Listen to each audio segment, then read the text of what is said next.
ئێل پاچۆ باوەتەی کورتە باڵا نازناوی خواکین گوزمان لوێرای بازرگانی مادەی هۆشبەرە کە بە ئیمپراتۆری مادەی هۆشبەر لە جیهاندا ناسراوە و سەرۆکی گەورەترین و بەهێزترین باندی مادەی هۆشبەرە بە ناوی سینالوە کە بنکەی سەرەکیان لە شاری کولیاکانی وڵاتی مەکسیکە.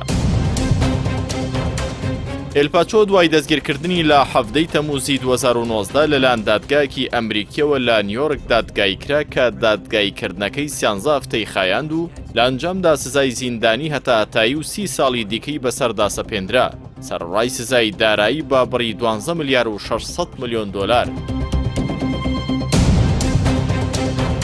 ئەو زیندانەی ئێل پاچۆ تیایدا زیندانی کراوە ناوی زیندانی فلۆرنسە کە دەکەوێتە ویلایەتی کۆلۆرادۆی ئەمریکا و بە نمونەیەک لە دۆزەخ ناسراوە. زیندانی فلۆرنس یەکێکە لە زیندانە هەرە تونند و تۆڵەکانی ئەمریکا کە دەکەوێتە ناوچەیەکی شاخاوی دوورەدەستەوە و جیاوازە لە سەرجەم ئەو زیندانانەی دیکە کە ئێل پاچۆ توانیوێتی دوو جار خۆیان لێ دەرباز بکات و هەڵبێت. زیندانەکە لە سەبەی کۆنکرێتی تێکەڵ بە ئەلەمینیۆم بنیاتراوە و سەرجەم کەلوپەلەکانی ناویشی لە کتێبخانە و سیسەم و کورسیەکان تێکەڵ بە کۆنکرێتکراون و لە هەموو لایەکیشەوە لەژێر چاودێرێکی توندایە و بوونی دەرگایەکی پۆڵاین بۆ ژوورەکانیش ڕێگرە لە دروستکردنی هەر جۆرە پەیوەندیەک لە نێوان زیندانی کراواندا. ئێل پاچۆ لە خێزانێکی هەژار هاتووەتە دنیاوە و لە تەمەنی 15 ساڵیەوە دەستی کردووە بە چاندنی ڕۆکی ماریگوانە باوپێی پێشخۆی باوکیشی لە ئاستێکی بەرتەسکتردا بازرگانی مادەی هۆشبەر بووە. ئێل پاچۆ لە ماوەیەکی کەمدا چووەتە جیهانی بازرگانی مادەی هۆشبەر و تاوانی کوشتنەوە.